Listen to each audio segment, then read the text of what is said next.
ఒకటే స్ట్రైట్ అవే ఇది చూసే వాళ్ళకు కొన్ని విషయాలలో క్లారిటీ ఇస్తే బాగుంటుంది. మీరైనా నేనైనా సిపిఎం నీడలోనే జరుగుతుందా ఇది?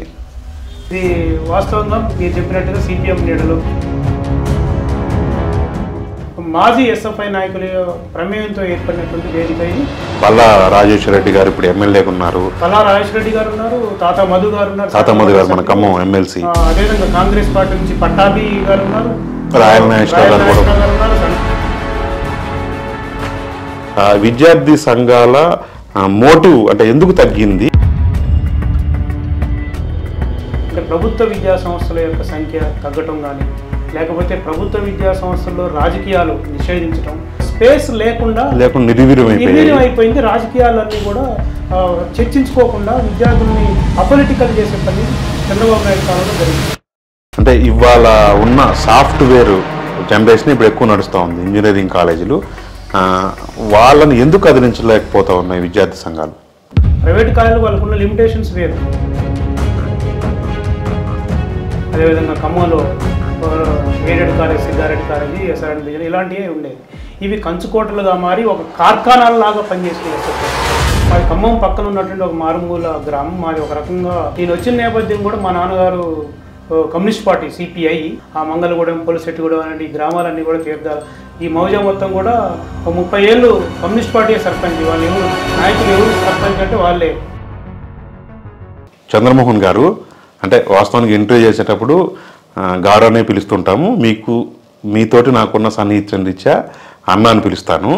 అయితే విషయం ఏంటంటే రేపు 24న ఖమ్మంలో ఎస్ఎఫ్ఐ గ్రాండ్ గెట్ టుగెదర్ చేస్తూ ఉన్నారు. ఒకటే స్ట్రైట్ అవే ఇది చూసే వాళ్ళకు కొన్ని విషయాలలో క్లారిటీ ఇస్తే బాగుంటుంది. మీరైనా నేనైనా సిపిఎం నీడలోనే జరుగుతుందా ఇది? మిత్రుడు నాగశేష్ గారు, మీది వాస్తవంగా మీరు చెప్పినట్టుగా సిపిఎం నీడలో కాదు ఇది. ఒకటి ఎక్కువ మందికి ఉండేటువంటి అపోహలు ఏంటంటే భారత విద్యార్థి ఫెడరేషన్ ఇమీడియట్గా మనం గూగుల్లో కొట్టగానే ఇది అఫిలియేషన్ ఆఫ్ సిపిఐఎం అనేది ఉంటుంది. కానీ స్టూడెంట్స్ ఫెడరేషన్ ఆఫ్ ఇండియా అనేది ఒక స్వతంత్రమైనటువంటి సంస్థ. ఈ 1970లో ఏర్పడినటి నుండి ఇప్పటి వరకు దాదాపు 1000 మంది కార్యకర్తలు ఎస్ఎఫ్ఐతో అసోసియేట్ అయ్యి ఉన్నారు ఖమ్మం జిల్లాలో. వీళ్ళందరి యొక్క స్వతంత్రమైనటువంటి వేదిక ఇది. సిపిఎంకి ఏమాత్రం సంబంధం లేదు. అందులో ఎస్ఎఫ్ఐలో పనిచేసిన వాళ్ళు ఎక్కువ మంది సిపిఎంలో ఉండొచ్చు, సిపిఎం పూర్తికాలం కార్యకర్తలుగానో నాయకులుగా ఉండొచ్చు. కానీ ఆ రోజు ఎస్ఎఫ్ఐలో పనిచేసినటువంటి వాళ్ళు వివిధ రాజకీయ పార్టీల్లో కూడా ఉన్నారు, వివిధ ప్రజా సంఘాల్లో ఉన్నారు, వివిధ వేదికల్లో, వివిధ అనేక వృత్తుల్లో ప్రభుత్వ ఉద్యోగులుగా ఉన్నటువంటి వాళ్ళు ఉన్నారు. ఎస్ఎఫ్ఐ అనేది పూర్తిగా ఇండిపెండెంట్గా నిర్వహిస్తున్నటువంటి కొద్దిమంది మాజీ ఎస్ఎఫ్ఐ నాయకుల ప్రమేయంతో ఏర్పడినటువంటి వేదిక ఇది. ఇందులో మనం ఇప్పటికే ఇందులో టీఆర్ఎస్కి సంబంధించినటువంటి నాయకులు ఉన్నారు, టీడీపీకి సంబంధించిన వాళ్ళు ఉన్నారు. అదే చెప్పారు. పల్లా రాజేశ్వర రెడ్డి గారు ఇప్పుడు ఎమ్మెల్యేగా ఉన్నారు, పల్లా రాజేశ్వర రెడ్డి గారు ఉన్నారు, తాతా మధు గారు ఉన్నారు, మన ఖమ్మం ఎమ్మెల్సీ. అదేవిధంగా కాంగ్రెస్ పార్టీ నుంచి పట్టాభి గారు ఉన్నారు, రాయల్ నాగేశ్వర గారు ఉన్నారు, సండ్రా వెంకటవీరయ్య గారు ఉన్నారు, ఇతర చైర్మన్ ఉన్నాడు. ఇలా అనేక మంది ఇతర ఎస్ఎఫ్ఐలో పనిచేసి ఎస్ఎఫ్ఐలో పనిచేసి వివిధ పార్టీలకు వెళ్ళి అదే భావజాలంతోనే పనిచేస్తున్నటువంటి వాళ్ళు ఉన్నారు. పార్టీలు మారినప్పటికీ అదే వాళ్ళ విద్యార్థి సంఘంలో ఎస్ఎఫ్ఐలో ఏ భావజాలం అయితే ఉన్నదో అదే భావజాలంతో పనిచేస్తూ ఈ వేదికకి ఒక స్వతంత్రమైనటువంటి వేదికగా కన్వీనరు సుబ్బారావు గారు కన్వీనర్గా మాజీ ఎస్ఎఫ్ఐ ఖమ్మం జిల్లా కార్యదర్శి ఆయన ప్లస్ అనేక మంది వేదికగా ఇది ఒక స్వతంత్రమైనటువంటి పూర్వ విద్యార్థుల ఎస్ఎఫ్ఐ సమ్మేళనంగా మాత్రమే ఇది జరుగుతున్నది. సిపిఎంకి ఏమాత్రం ఇది సంబంధం లేదు. ఓకే, అట్లనే జరగాలి, అట్లనే జరుగుతుందని నేను కూడా అనుకుంటున్నాను. ఎందుకంటే నేను కూడా పార్టిసిపేట్ చేస్తూ ఉన్నాను. నాతో ఒకళ్ళిద్దరు ప్రస్తావించింది ఏంటంటే మళ్ళీ అక్కడికి వెళ్ళిన తర్వాత మనం ఆ రోజుల్లో ఏదైతే పనిచేసామో మళ్ళీ అప్పటి అలాగానే మళ్ళీ ఇప్పుడు సిపిఎం ఏదైతే కార్యక్రమం తీసుకుందో అవే అంటే జాతీయ అంతర్జాతీయ పరిణామాల గురించి వివరించడం, మళ్ళీ పార్టీ కార్యక్రమాల్లో భాగస్వామ్యంగా అమ్మని చెప్పేసి పిలిపివ్వటం ఇవే ఉంటాయి కదా. ఇప్పుడు మనం హైదరాబాద్ లాంటి ప్రాంతాల్లో స్థిరపడి మనం వెళ్ళటం అవసరమా అని ప్రస్తావించారు. అందుకే మిమ్మల్ని అడిగాను. అలా జరగట్లేదు, చాలా ప్రజాస్వామ్యయుతంగా మనందరి వేదికనే జరుగుతుంది, నాకు కూడా తెలుసు. కాకపోతే ప్రజాస్వామ్యయుతంగానే జరుగుతుంది. ప్రొఫెసర్ కె నాగేశ్వర్ అనేటువంటి ఆయన కూడా గతంలో ఎస్ఎఫ్ఐలో పనిచేశాడు. వి కృష్ణయ్య మాజీ సెక్రటరీ, మాజీ అఖిల రాష్ట్ర అధ్యక్షుడిగా చేశాడు.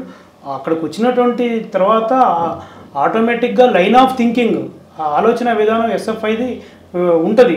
కానీ మళ్ళీ సిపిఎం కార్యక్రమం తీసుకొచ్చి అక్కడ రుద్దరు అనేది నా అభిప్రాయం. మనం పనిచేసే రోజులకు ఇప్పటికు విద్యార్థి సంఘాలు అనేవి, ఎందుకంటే నేను మొన్న చూశాను PDSU 50 వసంతాల వేడుక జరిగింది, చాలా బాగా చేశారు కూడా. తీరా చూస్తే అందులో ఉన్న నాయకులంతా కూడా అంటే అప్పటి అంటే వృద్ధతరం నాయకులే 50+ వాళ్ళే ఉంటారు తప్ప ఈవెన్ రేపు మన వేదికలో కూడా అంతే ఉంటారు. ఎందుకు ఇప్పుడు విద్యార్థి సంఘాల మోటివ్ అంటే ఎందుకు తగ్గింది, ఎందుకని ఇప్పుడు ఆ స్థాయిలో నిర్వహించలేకపోతా ఉన్నారు? ఎక్కడ ఈ లోపం ఎక్కడుంది? అంటే ప్రధానంగా విద్యార్థి సంఘాలు యాక్టివ్ లేవు అని మనం చెప్పలేము ఇప్పుడు. కానీ అదే సందర్భంలో గతంలో ఉన్నటువంటి యాక్టివ్నెస్ అంటే ప్రభుత్వ విద్యా సంస్థల యొక్క సంఖ్య తగ్గటం కానీ, లేకపోతే ప్రభుత్వ విద్యా సంస్థల్లో రాజకీయాలు నిషేధించడం, చంద్రబాబు నాయుడు గారు ముఖ్యమంత్రి అయిన తర్వాత తెలుగుదేశం పార్టీ ₹1 కిలో బియ్యం లాంటి కొన్ని పథకాలు తీసుకొచ్చింది మంచిదే, కానీ అదే సందర్భంలో ప్రపంచీకరణ విధానాలు వేగవంతమైన తర్వాత ఇక్కడ విద్యా సంఘాలను నిషేధించడం అనేది అంటే రాజకీయాల్లో ఎన్నికలు అనేది రద్దు, విద్యా సంస్థల ఎన్నికలు రద్దు తర్వాత ఒక రకంగా RSU లాంటిదేమో నిషేధించబడింది. మిగతా లెఫ్ట్ సంఘాలు కావచ్చు, లేకపోతే ఒక ప్రజాస్వామ్య అటు కాంగ్రెస్ సంస్థ కావచ్చు, ఈ సంఘాలన్నిటికి కూడా ఒక స్పేస్ లేకుండా నిర్వీర్యం అయిపోయింది. రాజకీయాలన్నీ కూడా చర్చించుకోకుండా విద్యార్థుల్ని అపొలిటికల్ చేసే పని చంద్రబాబు నాయుడు కాలంలో జరిగింది. అది ప్రధానమైనటువంటి కారణంగా మనం చెప్పొచ్చు. ఇప్పుడు రాజకీయాలు లేవా, విద్యార్థి సంఘాలు లేవా అంటే ఖచ్చితంగా ఎందుకు లేవు, విద్యార్థి సంఘాలు యాక్టివ్ రోలే ఉన్నాయి. కానీ ఇప్పుడు జరుగుతున్న ఒక విపరిణామం ఏంటంటే అప్పుడు SFI, PDSU, AISF ఇలా వామపక్ష భావజాలంతో ఉన్నటువంటి అంటే విశాలమైన భావజాలంతో ఉన్నటువంటి సంఘాలు ఉన్నవి. ఇప్పుడేంటి కుల సంఘాలు అంటే అది ఏ కులానికి ఒక సంఘం, ఇప్పుడు అవి యాక్టివ్ రోల్ పోషిస్తూ ఉన్నాయి. అయితే ఆ రోజు భారత విద్యార్థి ఫెడరేషన్ చూసుకుంటే కులం లేదు, మతం లేదు, సమతే మన సరిహద్దు అని చెప్పేసి, అంటే మనం మానవత్వం కోసం పనిచేయాలి, ఒక కొత్త లోకం కోసం, సోషలిజం కోసం పనిచేయాలని అవి నేర్పినటువంటిది ఆ రోజు ప్రపంచవ్యాప్తంగా ఉన్నటువంటి ఆ భావజాలం ఇక్కడ క్యారీ అయింది. అది ఇప్పటికీ క్యారీ అవుతుంది. కానీ వచ్చినటువంటి కుల చైతన్యం ఏదైతే ఉందో అది వర్గ చైతన్యం నుంచి కుల చైతన్యం ఏదైతే ఉందో యూనివర్సిటీల్లో ఎవరికి వాళ్ళ ఐడెంటిటీ కావాలి అనే ఉద్దేశం నుంచి కుల సంఘాలు పుట్టుకొస్తున్నాయి. కుల అస్తిత్వం కోసం పుట్టుకొస్తున్నాయి. సమాజంలో వచ్చినటువంటి మార్పు ఇది కూడా ఒక కారణం. దాన్ని ఎంతసేపటికి అధికారంలో ఉన్నటువంటి పాలక వర్గాలు, ప్రభుత్వాలు ఏం చేస్తాయంటే ఈ భావజాలం ఎంతసేపటికి ఉండొద్దు అనుకుంటాయి. కానీ ఈ భావజాలం ఉండటం వల్లనే ఈరోజు సమాజంలో మనం గమనించినట్టయితే యాసిడ్ దాడులు, ఆ రోజు విద్యార్థి సంఘాలే గ్రామ రక్షక దళాలుగా ఉన్నాయి. ఆ రోజు విద్యార్థి సంఘాలే సమాజానికి ఒక రక్షకులుగా ఉన్నారు. అది SFI కావచ్చు, PDSU కావచ్చు, AISF కావచ్చు, లేకపోతే RSU కావచ్చు. ఆ రోజు రకరకాల విద్యార్థి సంఘాలు పనిచేసిన వాళ్ళు MLAలు, MPలు, మినిస్టర్లు అయ్యారు. అది ఆ భావజాలం, ఆ థాట్ ఆఫ్ ప్రాసెస్ ఏదైతే ఆ లైన్ ఆఫ్ థింకింగ్ ఉన్నటువంటి అభ్యుదయ భావజాలం ఉన్నటువంటి వాళ్ళు ఆ రోజు విద్యార్థి సంఘాలు ఎన్నికలు ఉండేవి. విద్యార్థి సంఘాల్లో యాక్టివ్గా చురుకుదనం ఉండటంతో అలాంటివి జరగవు. యాసిడ్ దాడులు జరగలేదు, రేపులు జరగలేదు. ఆ రోజు ఒక సమాజంకి వీళ్ళే ఒక రక్షకులుగా ఉండి పనిచేసినటువంటి ఆ కాలేజీల్లో ఆ థింకింగ్, ఆ ఆలోచన విధానం విద్యార్థుల్లో ఉండేది. కానీ ఈరోజు అవి బలహీనపడటంతో సమాజంలో కూడా ఈ రిఫ్లెక్షన్ మనకి కనిపిస్తుంది. దానివల్ల దాని రిఫ్లెక్షనే అనే యూనివర్సిటీల్లో కూడా అనేక మార్పులు వచ్చినాయి, కుల సంఘాలు వచ్చినాయి, కుల ఐడెంటిటీ వచ్చింది. లేదు ఈరోజు మతం పేరుతోని మతాన్ని ప్రోత్సహించేటువంటి సంఘాలు వచ్చినాయి, అన్సైంటిఫిక్ పెంచేటువంటి సంఘాలు వచ్చినాయి. ఎంతసేపటికి వాళ్ళ రాజకీయాలని ప్రతిబింబించేటువంటి సంఘాలు అనేవి కూడా వచ్చినాయి. ఇది నేపథ్యం అసలు. కానీ ఆ సంఘాల్లో ఆ రోజు పనిచేసినటువంటి వాళ్ళు మన ఉదాహరణ చూసినట్టయితే తెలంగాణ ఉద్యమం జరిగిన తర్వాత తెలంగాణ రాష్ట్రం ఏర్పడినటువంటి తొలి అసెంబ్లీలో దాదాపు అటు SFI అయితే PDSU అయితే అనేక మంది దగ్గర ఒక 40% విద్యార్థి సంఘాల్లో పనిచేసి వచ్చిన భావజాలంతో ఉన్న వాళ్ళు MLAలు అయ్యారు. అవును, వీళ్ళందరూ అట్లా వచ్చినటువంటి వాళ్ళే. ఇప్పుడు TRS పార్టీని నడిపిస్తున్నటువంటి జగదీష్ రెడ్డి లాంటి వాళ్ళు, లేకపోతే ఇప్పుడు ఈటల రాజేందర్, బీజేపీకి పోయినటువంటి ఈటల రాజేందర్ గారు, లేదు SFIలో పనిచేసినటువంటి రాజేశ్వర రెడ్డి గారు లాంటి వాళ్ళు, వీళ్ళంతా కూడా వివిధ సంఘాల నుంచి వచ్చినటువంటి వాళ్ళే కదా. చంద్రమోహన్ అన్న, ఇప్పుడు అంటే ఇవాళ ఉన్న సాఫ్ట్వేర్ జనరేషన్ ఇప్పుడు ఎక్కువ నడుస్తూ ఉంది. ఇంజనీరింగ్ కాలేజీలు వాళ్ళని ఎందుకు అదిలించలేకపోతా ఉన్నాయి విద్యార్థి సంఘాలు? అంటే వాళ్ళకి సమస్యలు లేవా, లేకపోతే వాళ్ళు ఎందుకు ఇన్వాల్వ్ కావట్లేదు? అంటే ఇంజనీరింగ్ స్టూడెంట్స్ అంటే క్రీమ్ ఆఫ్ ద స్టూడెంట్స్ అనేది గతంలో మనం చూసినట్టయితే REC కానీ, ఉస్మానియా కానీ, అటు దండకారణ్యానికి కానీ పాలనా రంగానికి కానీ నాయకత్వాన్ని అందించినటువంటిది వామపక్ష సంఘాల నుంచి వచ్చినటువంటి అనేక మంది ఆర్ఈసీ ఇలాంటి చోట్ల గోల్డ్ మెడల్ సాధించిన వాళ్ళు అనేక మంది ఈరోజు దండకార్యానికి పోయారు, అటు పార్లమెంట్కి పంపింది కూడా ఈ సంఘాలే. కాబట్టి ఆ రోజు క్రీమ్ ఆఫ్ ద పీపుల్ వాళ్ళ థింకింగ్, వాళ్ళ ఆలోచన విధానం. అదే నేపథ్యంలో ఇప్పుడు సిలికాన్ వ్యాలీలో కూడా ఎస్ఎఫ్ఐకి సంబంధించినటువంటి పీడిఎస్కి సంబంధించినటువంటి అనేక మంది ఆ అభ్యుదయ భావాలలో ఉన్నారు. ఈ రోజు ఎందుకు లేరు? ఈ రోజు ఎందుకు విద్యార్థి ఉద్యమాన్ని ఇంజనీరింగ్ కాలేజీల స్థాయిలో చేయలేకపోతున్నారంటే పరిస్థితులు మారిపోయినాయి. కానీ అదే సందర్భంలో అక్కడ సంఘం పేరుతోని ఈ సంఘాల పేరుతోని పనిచేస్తున్నారు, వేరే రూపంలో పనిచేస్తుండొచ్చు. ప్రైవేట్ కాలేజీలు వాళ్ళకున్న లిమిటేషన్స్ వేరు.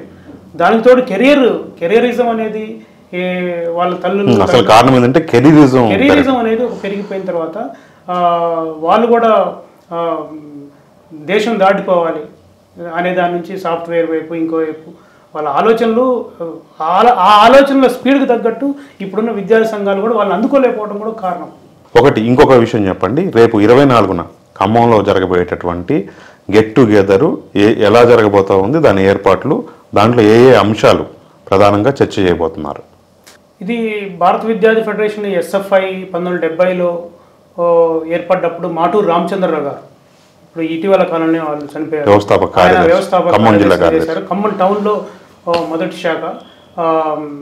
ఆ రకంగా అట్లా ఎస్ఎఫ్ఐ ప్రారంభమై అది కంచుకోటలుగా ఎస్ఆర్ఎన్ బీజీఆర్ కావచ్చు, సిద్ధారెడ్డి కాలేజీ కావచ్చు, ఆ రోజు డిగ్రీ కాలేజీలు కూడా తక్కువే. కొత్తగూడెంలో రామచంద్ర కాలేజ్ ఒకటి, భద్రాచలంలో ఒకటి, అదేవిధంగా ఖమ్మంలో aided college Siddhareddy college, SRN BGR ఇలాంటివే ఉండేది.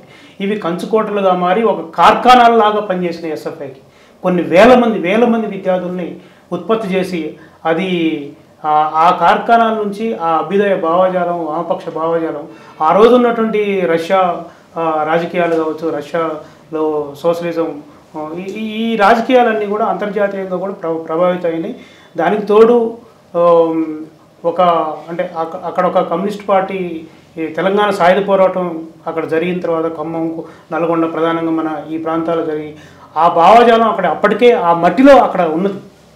ఆ తెలంగాణ సాయుధ పోరాట వారసత్వం కూడా అక్కడ ఉంది. కాబట్టి చాలా అంటే ఆ విత్తనాలు చల్లి ఉన్నాయి, పంట సులువుగా వచ్చింది. సో 70 నుంచి నాయకత్వం వహించిన వాళ్ళందరూ కూడా రేపు అక్కడికి రాబోతున్నారు. పెద్ద వాళ్ళందరూ చాలా ఏజ్డ్గా ఉన్నటువంటి వాళ్ళందరూ కూడా రాబోతున్నారు. టిల్ ఇప్పటి వరకు పనిచేస్తున్నటువంటి అందరినీ మాజీ ఎస్ఎఫ్ఐ పూర్వ విద్యార్థులుగా వాళ్ళందరినీ మాజీ ఎస్ఎఫ్ఐ నాయకులందరినీ పిలుస్తున్నారు. ఒక 1000 మంది అక్కడ గ్యాదర్ అయ్యేటువంటి అవకాశం ఉంది. 1000-1500 మంది అవకాశం అనేది ఉంది. ఇప్పుడు టెక్నాలజీ పెరిగిన తర్వాత ఈ వాట్సాప్ గ్రూపులు, ఇన్స్టాగ్రామ్లు ఇవన్నీ వచ్చిన తర్వాత ఇంకా కనెక్టివిటీ పెరిగి వీళ్ళందరూ వచ్చే అవకాశం ఉంది. అక్కడ గ్రాండ్ గెట్ టుగెదర్లో ముందుగా పుస్తకాల ఆవిష్కరణ కూడా జరగబోతుంది. సీతారాం యేచూరి గారి పేరుతో ఒక ప్రాంగణం ఉంటుంది. ఎక్కడ తెలంగాణ పబ్లికేషన్స్ నుంచి మీరు తీసుకొచ్చారు, మేము కూడా ఒక పుస్తకం యేచూరి గారి మీద చాలా బాగుంది పుస్తకం, నేను చూశాను. భారతీయతకు భాష్యం, ది ఐడియా ఆఫ్ ఇండియా అనేటువంటి ఒక పుస్తకాన్ని తీసుకొచ్చాం. నవతెలంగాణ నుంచి ఒక పుస్తకం వచ్చింది, ప్రజాశక్తి నుంచి ఒక పుస్తకం వచ్చింది. ఈ 3 పుస్తకాలు కూడా అక్కడ ఆవిష్కరణ అనేది జరుగుతుంది. ఇది ఏంటి సింబల్ అని అంటే, ఆ రోజు ఎస్ఎఫ్ఐ ఏదైతే అధ్యయనం, పోరాటం అని చెప్పిందో ఆ అధ్యయనానికి ప్రాధాన్యత ఇస్తూ బుక్ కల్చర్ని మనం పెంచాలి అనేటువంటి ఆ కాన్సెప్ట్ నుంచే ఈ పుస్తకావిష్కరణలు కూడా జరుగుతున్నాయి. దీనన్నిటికీ అక్కడ ఉన్నటువంటి నిర్వాహకులు ఇప్పటికే ఏర్పాట్లు చేస్తున్నారు. 1000 మందికి కావాల్సినటువంటి భోజనాలు కానీ, అందరూ దీంట్లో ఒక నేను సైతం అంటూ ప్రతి ఒక్కళ్ళు అందులో తన పాత్రను పోషించే విధంగా ప్రయత్నాలు చేస్తున్నారు. జరగాలి, దీని స్ఫూర్తితోటి రేపు ఖచ్చితంగా జరగాలని చెప్పేసి. ఖమ్మం జిల్లాలో ఇప్పుడు ఆ పాత తరం వెళ్ళిపోతుంది. వాళ్ళు ఉన్న టైంలో ఇది జరగడం అనేది ఒక గొప్ప అనుభూతి కూడా. ఎందుకంటే ఇప్పుడు చాలామంది జైల్లోకి పోయినటువంటి వాళ్ళు ఉన్నారు.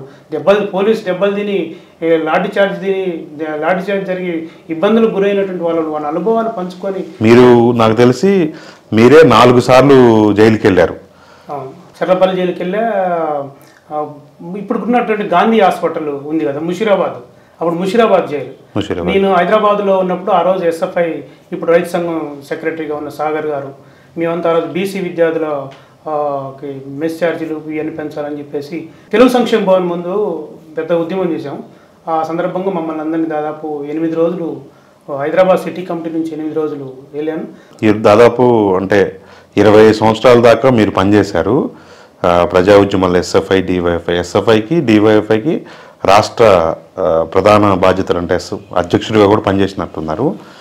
ఒకసారి మీ నేపథ్యం చెప్పండి ఒకసారి. అంటే మాది శేషు గారు, మాది ఖమ్మం పక్కన ఉన్నటువంటి ఒక మారుమూల గ్రామం. మాది ఒక రకంగా నేను చదువుకునే రోజుల్లో అయితే మాకు ఎలాంటి ఫెసిలిటీ అంటే బస్సు ట్రైన్ మాత్రమే ఉండేది. అది కూడా మేము పడవ దాటిపోయే వాళ్ళం. అంత కుగ్రామం నుంచి నేను వచ్చాను. నేను వచ్చిన నేపథ్యం కూడా మా నాన్నగారు కమ్యూనిస్ట్ పార్టీ సిపిఐ, దానికి కూడా నేపథ్యం ఉంది. అదంతా ఆ మంగళగూడెం, పొలిశెట్టిగూడెం అనే గ్రామాలన్నీ కూడా తీర్థాలు. ఈ మౌజా మొత్తం కూడా 30 ఏళ్ళు కమ్యూనిస్ట్ పార్టీ సర్పంచ్. వాళ్ళు నాయకులు ఎవరు సర్పంచ్ అంటే వాళ్ళే ఉండే పరిస్థితి. అంటే ఆ ప్రజాస్వామ్యం, ఆ కమ్యూనిస్టు వాతావరణం నుంచి వచ్చాం కాబట్టి ఇక్కడ ఖమ్మంలో డిగ్రీ కాలేజీలో జాయిన్ కావడానికి వచ్చినప్పుడు ఎస్ఎఫ్ఐ వాళ్ళు పట్టుకున్నారు. ఆ తర్వాత సిపిఎంకి వెళ్ళాను. నేను ఎస్ఎఫ్ఐలో, డివైఎఫ్ఐలో, ఆ తర్వాత పబ్లికేషన్స్లో 25 ఏళ్ళు నేను పూర్తి కాలం పనిచేశాను. Telangana book trust present Telangana publication, Telangana book trust అని పెట్టి దాని మీద అంటే స్టిల్ ఇంకా భావాజాలం కోసం మేము హైదరాబాద్ బుక్ ఫెయిర్ కూడా, హైదరాబాద్ బుక్ ఫెయిర్ కి మీరు గతంలో కన్వీనర్ ఉన్నారు. చాలా బాగా, ఎందుకంటే చాలా మంది మేధావులు కానీ చాలా మంది బుక్స్ గురించి, దాని బుక్ ఫెయిర్ గురించి చెబుతుంటే నేను విన్నాను. హైదరాబాద్ బుక్ ఫెయిర్ కి ఒక అవకాశం వచ్చింది, కార్యదర్శిగా పనిచేసే అవకాశం. దాన్ని ఉపయోగించుకొని తెలంగాణ మొత్తం కూడా పల్లె పల్లెకు పుస్తకం తీసుకెళ్లాలనే ఉద్దేశంతో సాహిత్య అకాడమీ చైర్మన్ జులూరు రవిశంకర్ గారు కలిసి పెద్ద ఎత్తున గ్రామాలకు వెళ్ళాం. గ్రామాలకి తరలండి అని మనం గతంలో విద్యార్థి ఉద్యోగంలో నేర్చుకున్నాం కదా. అంటే నాకు ఈ భావాజాలం ఇవన్నీ మనం పనిచేస్తున్నాం అంటే మనకి అమ్మ ఎట్లనో నాకైతే ఎస్ఎఫ్ఐ మనకు అలాంటి తల్లి లాంటి పాత్ర ఎస్ఎఫ్ఐ పోషించి దాని నుంచి మనం చాలా నేర్చుకున్నాం. అంతే మనం సమాజానికి ఇవ్వాలనేది నా కోరిక. మీకు నాకు స్ఫూర్తి ఇచ్చినట్టునే రేపు రాబోయేటటువంటి ఇప్పటి విద్యార్థులకు కానీ సమాజానికి కానీ అదే స్ఫూర్తి ఎస్ఎఫ్ఐ ఇవ్వాలి, విద్యార్థి సంఘాలు ఇవ్వాలి, వామపక్ష విద్యార్థి సంఘాలు ప్రత్యేకించి. అలాగే రేపు 24న జరగబోయేటటువంటి మన పూర్వ విద్యార్థుల వేదిక కూడా ఒక పురోగామి సమాజానికి మన వంతు పాత్ర పోషించేలాగా ఉపయోగపడేటటువంటి వేదిక ఇది కావాలి. ఖచ్చితంగా ఇది పురోగామి శక్తులకు ఒక ఆశలాగా, ఒక దీపంలాగా ఈ జరగబోయేటువంటి సమ్మేళనం ఉపయోగపడాలి. అటు రాజకీయ పరంగా, భావజాల పరంగా, ఆర్థిక పరంగా ఈ సంస్థ ఏదైతే ఉందో ఇప్పుడు పెట్టారో అది భవిష్యత్తులో ఒక పునాదిగా ఇది ఏర్పడి ఖమ్మం జిల్లా వ్యాప్తంగా ఏ విత్తనాలు అయితే చల్లారో ఆ విత్తనాలు మరింత ఫలాలు కావాలి, అందరికీ అందాలనేది.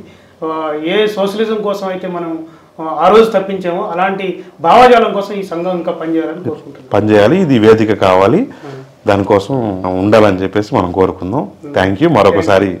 మరొక ఇంటర్వ్యూలో కలుద్దాం. మీరు ఇంత ఇనిషియేట్ చేసి మీ స్టూడియోకి పిలిచి ఒక మంచి భావజాలాన్ని పంపించే ప్రయత్నం చేసిన తమ్ముడు శేషు గారికి కూడా ధన్యవాదాలు.